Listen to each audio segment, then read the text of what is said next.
दोस्तों नमस्कार। आज हम लोग संख्याओं के बारे में बात करेंगे, विभिन्न प्रकार की संख्याओं की परिभाषाओं के बारे में। अक्सर बच्चों में इन संख्याओं को लेकर भ्रम की स्थिति रहती है, उसमें वह काफ़ी परेशानियां महसूस करते हैं। और पूर्व क्लास में हम संख्या, संख्यांक, स्थानीय मान, जातीय मान और स्थानीय मान के आधार पर विभिन्न संख्याओं के निर्माण की बात कर चुके हैं। तो आज हम संख्याओं के बारे में बात करते हैं, जिसमें हम पहली बात करते हैं प्राकृतिक संख्या की।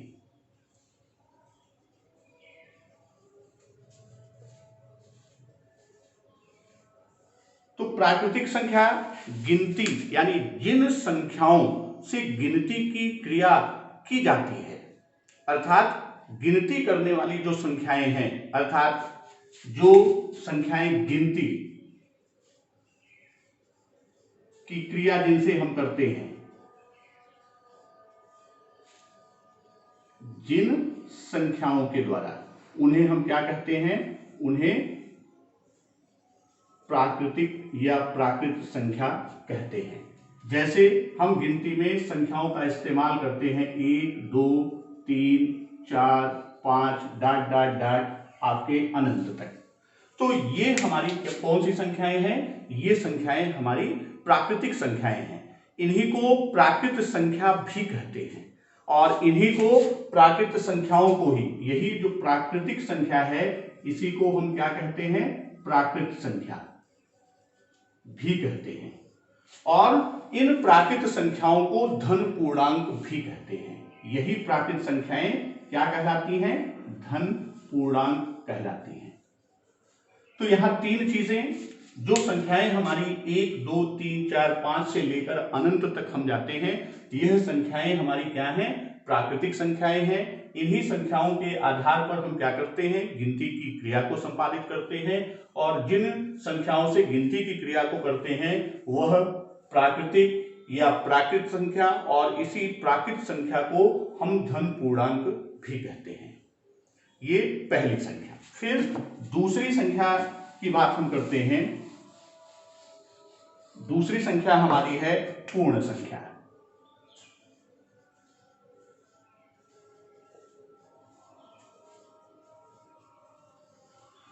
जब हम जो प्राकृत संख्याएं हैं, उन प्राकृत संख्याओं के पूरे समूह या प्राकृत संख्याओं के समुच्चय में जब हम शून्य को जोड़ देते हैं, यानी शून्य को ऐड कर लेते हैं, तो जो हमारी, इससे पहले हमने पढ़ा था, जो प्राकृत संख्याएं थी, उन प्राकृत संख्याओं के साथ हम क्या करते हैं? उसमें शून्य को जोड़ लेते हैं। तब जो हमें संख्याओं का समूह या समुच्चय मिलता है, जोड़ने के बाद संख्याओं का जो समुच्चय, जो सेट मिलता है, यह समुच्चय ही क्या कहलाता है? यह पूर्ण संख्या कहलाती है। यहां एक चीज ये ध्यान में रखिएगा, ये विशेष ध्यान रखिएगा कि जो शून्य है ये प्राकृत संख्या नहीं है। शून्य जो है प्राकृत संख्या नहीं है, इस चीज का विशेष ध्यान रखिएगा। तो पूर्ण संख्या कौन है? जो हमारी प्राकृत संख्याएं। प्राकृत संख्याएं कौन सी थी? प्राकृत संख्याएं 1, 2, 3, 4, 5 जाते जाते आपके अंत तक जाती हैं। इसमें जब हम शून्य को भी, यानी इस समूह में, इस समुच्चय में शून्य को भी जोड़ देते हैं, तब ये संख्या हमारी क्या कहलाती है? ये संख्या हमारी पूर्ण संख्या कहलाती है। तो ये आपका पूर्ण संख्या। फिर जैसे हमने ऊपर बात किया प्राकृत संख्या में कि जो प्राकृत संख्याएं हैं वही क्या हैं? वही हमारी धन पूर्णांक है। तो इसी तरह ऋण पूर्णांक भी होता है। इसी तरह ऋण पूर्णांक भी होता है। तो जो ऋण पूर्णांक संख्याएं हैं, तो ऋण पूर्णांक क्या है? तो जितने भी पूर्णांक यानी धनात्मक पूर्णांक थे, जब उनको ऋणात्मक पूर्णांक के रूप में व्यक्त करते हैं तो वह हमारी क्या होती है? ऋण पूर्णांक कहलाती है। तो जितने ऋणात्मक पूर्णांक हैं, जितने भी ऋणात्मक पूर्णांक, वो क्या कहलाती हैं? वो सब ऋण पूर्णांक कहलाती हैं। वो सभी संख्याएं क्या कहलाती हैं? ऋण पूर्णांक कहलाती हैं। जैसे आप चलेंगे माइनस से, चलेंगे इंफिनिटी से डॉट डॉट होते हुए -4, -3, -2, -1, तो ये हमारा क्या है? ये हमारा ऋण पूर्णांक है। फिर अगली संख्या में हम आते हैं जिसे हम क्या कहते हैं? जिसे पूर्णांक कहते हैं। अगली संख्या जो है वो क्या है? वो पूर्णांक है।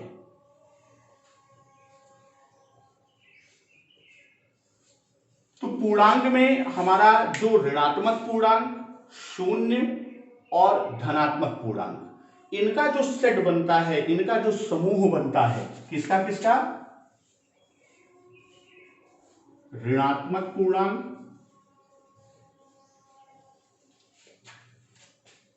प्लस शून्य और धन पूर्णांक। तो इसका जो सेट बनेगा, जो समुच्चय बनेगा, इसका जो समूह या जो समुच्चय निर्मित होगा, यही क्या कहलाएगा?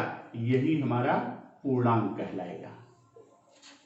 तो इसमें आपका जितना ऋणात्मक पूर्णांक है, शून्य है और धन पूर्णांक। कभी कभी प्रश्न आपका इस पे भी आ जाता है कि जो हमारा शून्य और धन पूर्णांक, जिसे हम क्या कहते हैं? पूर्ण संख्याएं। तो पूर्ण संख्याओं में कई जगह आपको प्रश्न मिल जाता है कि पूर्ण संख्याओं में यदि हम ऋणात्मक पूर्णांक को जोड़ देते हैं तो वह कौन सी संख्या बनेगी? तो वह संख्या भी क्या होगी? वह संख्या भी पूर्णांक। तो इन दोनों के आधार पर बात किसकी हुई थी? पूर्ण संख्या। तो पूर्ण संख्या और ऋणात्मक पूर्णांक, या ऋणात्मक पूर्णांक, शून्य और धन पूर्णांक, इन तीनों को जो जोड़ते हैं और समूह या समुच्चय मिलता है, उसी को हम क्या कहते हैं? उसी को हम पूर्णांक कहते हैं।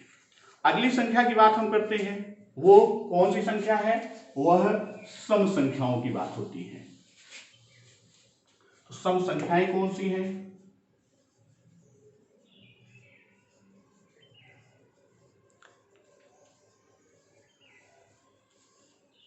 तो सम संख्याओं की बात, तो यहां ये जान लीजिए कि जो 2 से विभाजित होती हैं, 2 से विभाजित होने वाली संख्या,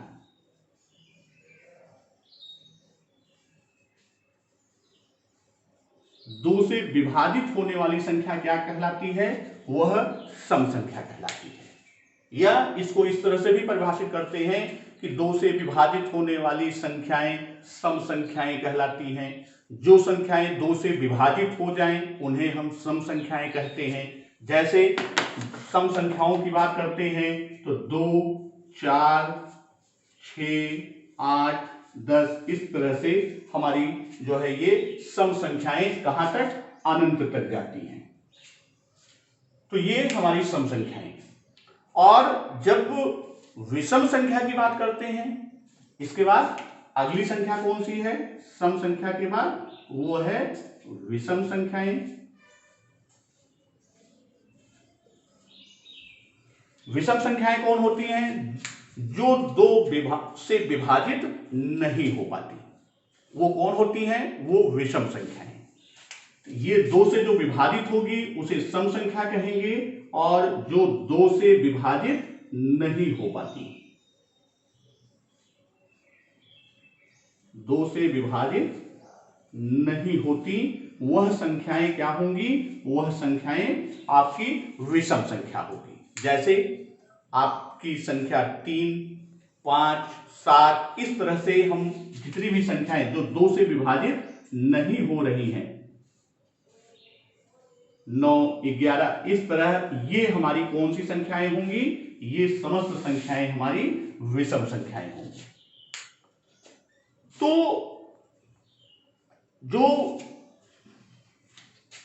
इसमें आप एक को भी ले, क्योंकि एक भी क्या है? 2 से विभाजित नहीं होगी तो उसको भी हम किस में लेंगे, वो हमारी विषम संख्या। तो इस तरह हम बात कर लिए सम और विषम की। फिर इसके बाद एक आती है भाज्य संख्याएं और अभाज्य संख्याएं। दो संख्याएं,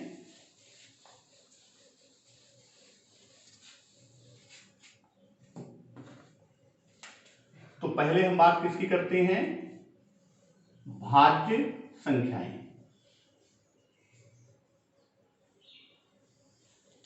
तो भाज्य संख्याएं कौन सी हैं, जो संख्याएं स्वयं और एक के अतिरिक्त अन्य किसी भी संख्या से विभाजित हो जाती हैं। किससे, स्वयं व एक के अतिरिक्त किसी भी संख्या से, किसी भी संख्या से क्या होती हैं, जो विभाजित हो जाती हैं, वो कौन सी संख्याएं कहलाएंगी, वह संख्याएं भाज्य संख्या कहलाती है। उन्हीं को हम भाज्य संख्याओं की श्रेणी में रखते हैं। जैसे 4, 6, 9, ये सारी संख्याएं, 4 है, 6 है, 9 है, 15 है, इस तरह जितनी संख्याएं हमारी हैं, यह स्वयं से विभाजित होगी, यानी 4 से विभाजित होगी, 1 से विभाजित होगी। यह विभाजित 4 स्वयं से हो रही है, 1 से। कह रहा है कि स्वयं और 1 के अतिरिक्त किसी भी संख्या, इसके अतिरिक्त यह 2 से भी विभाजित हो रही है। इसी तरह यदि हम 6 की बात करें तो यह स्वयं अपनी 6 से, 1 से, ये 2 से भी विभाजित हो रही है और 3 से भी विभाजित हो रही है। तो परिभाषा के अनुसार जो स्वयं और 1 के अतिरिक्त किसी भी संख्या से विभाजित होती है, उन्हें हम क्या कहते हैं, उन्हें हम भाज्य संख्याएं कहते हैं। फिर उसके बाद दूसरी आपकी आती है अभाज्य संख्याएं।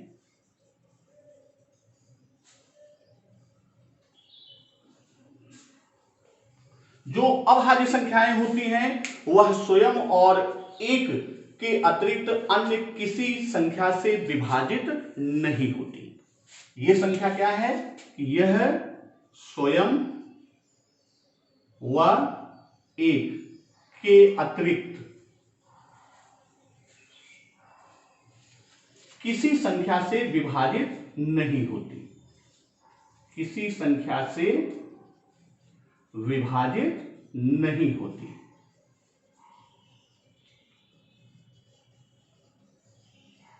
तो इस तरह हम कह सकते हैं कि वह संख्याएं जो स्वयं और 1 के अतिरिक्त अन्य किसी भी संख्या से विभाजित नहीं होती हैं, वो संख्याएं कौन सी संख्याएं हैं, वो संख्याएं अभाज्य संख्याएं हैं। तो अब जब भाज्य अभाज्य की बात कर लिए, तो उसके बाद अगला आपका आता है कि परिमेय संख्याएं। अगली संख्या कौन सी आ रही है, अगली संख्या की बात होती है परिमेय संख्याएं।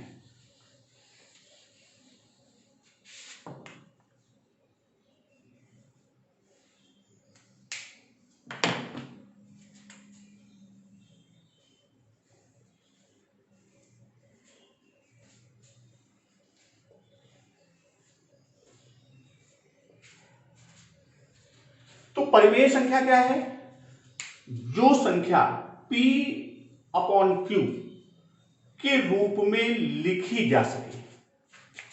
किस रूप में, P/Q के रूप में, इस रूप में क्या हो, लिखी जा सके।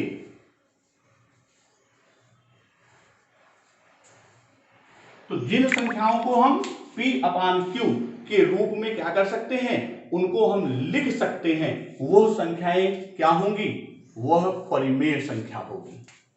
इस रूप में जिन संख्याओं को, यानी जो संख्या P/Q के रूप में लिखी जा सके, वह संख्या क्या होगी, वह संख्या परिमेय संख्या होगी। जैसे अब हमने बात किया 3, 5, अभी 2 संख्या की ले रहे हैं। जैसे 3 है तो हम 3 को 3/1 लिख सकते हैं, 5 है तो 5/1 लिख सकते हैं, 22/7 तो ये p अपान q के फॉर्मेट में है। हम संख्या ले सकते हैं 7/8 की संख्या ले सकते हैं, 7/9 ले सकते हैं। तो यह समस्त संख्याएं क्या हैं? p अपान q, यानी यह सारी संख्याएं जितनी हैं इनको हम किस रूप में व्यक्त कर सकते हैं? इनको हम p अपान q के रूप में व्यक्त कर सकते हैं। तो यह समस्त संख्याएं क्या होंगी? यह समस्त संख्याएं परिमेय संख्या होगी। फिर उसके बाद अगला आपका आता है अपरिमेय संख्याएं। तो अपरिमेय जिन्हें हम p अपान q के रूप में व्यक्त नहीं कर सकते। अपरिमेय संख्याएं कौन सी हैं? जिन संख्याओं को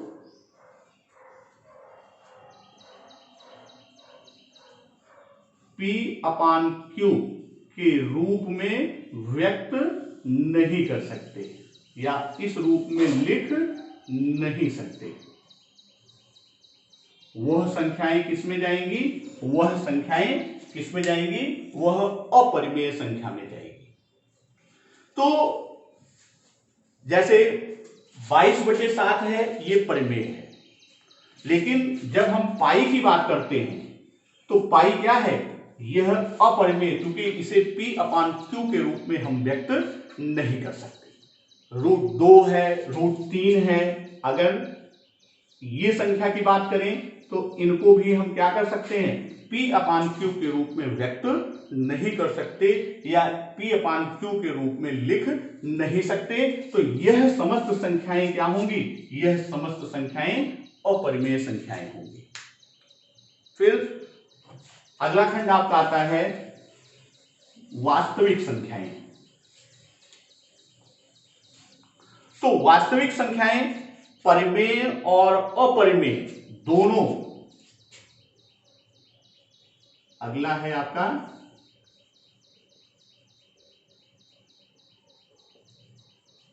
वास्तविक संख्याएं। तो वास्तविक संख्याएं कौन सी हैं? जो संख्याओं की बात हम करते हैं जिसमें परिमेय और अपरिमेय संख्याएं सम्मिलित रूप से हो, अर्थात इसके अंतर्गत क्या होता है? परिमेय संख्या और अपरिमेय संख्या क्या हो? ये दोनों सम्मिलित रूप से हो, वह वास्तविक संख्याएं होती हैं। जो सम्मिलित रूप में होती हैं उन्हें हम क्या कहते हैं? उन्हें हम वास्तविक संख्याएं कहते हैं। तो अब इसमें जैसे हम जितनी भी संख्याएं हैं, 1 है, 4/3 है, 2/3 है, पाई है, √2, √3, ये समस्त, जैसे 1 है, 3 है, 3/5 है, 7/11 है, या पाई है, या √2 है, √3 है।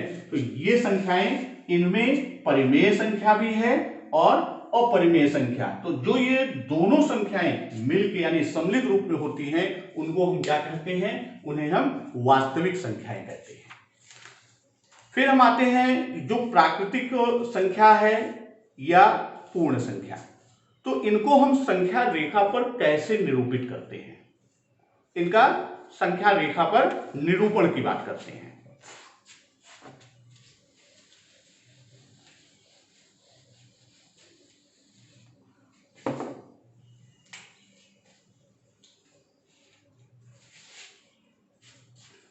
तो जब हम संख्या रेखा यानी एक रेखा हमने बनाया और क्या करते हैं? एक समान दूरी के अंतर पर हम विभिन्न बिंदुओं को क्या करते हैं? चिन्हित करते हैं। एक समान अंतर पर हम बिंदुओं को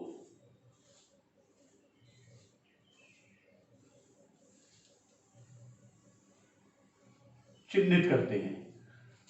जब इन बिंदुओं को चिन्हित कर लेते हैं तो इन बिंदुओं द्वारा क्रम से, जैसे हम प्राकृतिक संख्या की बात करेंगे तो 1 2 3 4 5 इस क्रम में चलेंगे, और पूर्ण संख्या की बात करेंगे तो 0 से चलेंगे। तो यहां जैसे हम प्राकृतिक संख्या का बात कर रहे हैं, किसकी? प्राकृत संख्या। का संख्या रेखा पर निरूपण।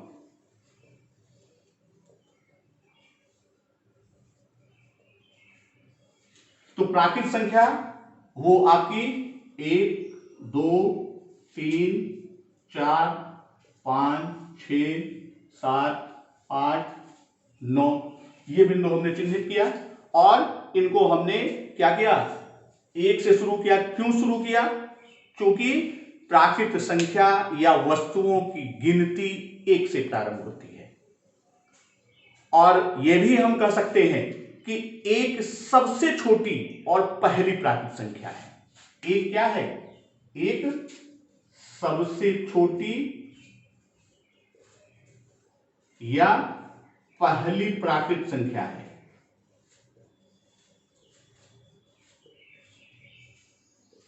तो यहां से हम शुरू किए 1 2 3 4 5। तो अब जो प्राकृत संख्या यानी 1 की अगली प्राकृत संख्या कौन सी होगी?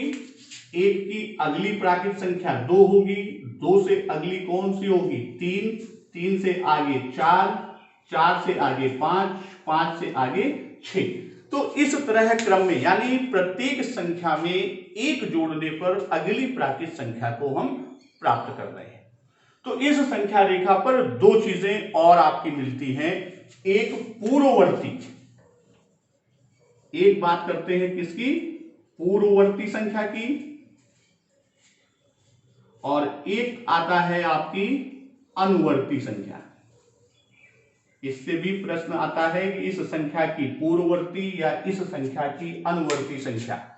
तो यहां पूर्ववर्ती जैसे नाम से है पूर्ववर्ती, यानी संख्या रेखा पर, जो संख्या रेखा है, संख्या रेखा पर प्रत्येक प्राकृत संख्या के बाईं ओर ये हम खड़े हैं। तो अब मान लीजिए हमने संख्या लिया 5। अब 5 के ठीक पहले बाईं ओर जो संख्या होगी वह संख्या कौन सी है? वह संख्या 4 है। तो वही कह रहा है कि संख्या रेखा पर प्रत्येक प्राकृत संख्या अपनी बाईं ओर जो होती है संख्या, तो जो बाईं ओर संख्या है वह क्या है? वह पूर्ववर्ती है और जो बाद में है वह अनुवर्ती संख्या। तो ये 4 क्या है? 4 आपकी पूर्ववर्ती, और 5 के अनुवर्ती संख्या कौन सी है? जो उसके बाद है वह कौन सी संख्या है? वह अनुवर्ती संख्या। तो पूर्ववर्ती और अनुवर्ती संख्या रेखा की जब हम बात करते हैं, यानी किसी प्राकृत संख्या के ठीक बाद वाली प्राकृत संख्या, उसकी क्या होती है? अनुवर्ती संख्या। अनुवर्ती संख्या क्या होगी? प्राकृत संख्या रेखा, जो रेखा हमने खींचा है, तो ये क्या होती है? किसी संख्या के ठीक बाद वाली जो संख्या होगी संख्या रेखा पर, वह क्या होगी? वह अनुवर्ती संख्या होगी। और ठीक पहले की जो प्राकृत संख्या होगी वह कौन सी होगी? वह पूर्ववर्ती। यह किसी संख्या के ठीक पहले की प्राकृत संख्या जो होगी वह क्या होगी? वह पूर्ववर्ती संख्या होगी। जैसे हमने यहां एक उदाहरण लिया, संख्या हमने 5 लिया, तो इसके ठीक बाद कौन है? 6, यानी 5 की अनुवर्ती संख्या 6 है और 5 की पूर्ववर्ती संख्या 4 है। तो यहां एक चीज और ध्यान रखना है कि जब पूर्ववर्ती और अनुवर्ती की हम बात करते हैं, तो यहां एक चीज ये ध्यान दीजिएगा कि एक जो प्राकृत संख्या क्या है? एक, इसकी कोई पूर्ववर्ती संख्या नहीं होती। यहां एक चीज ये ध्यान रखना है कि ये जो एक है, यानी एक की कोई भी पूर्ववर्ती संख्या नहीं होती।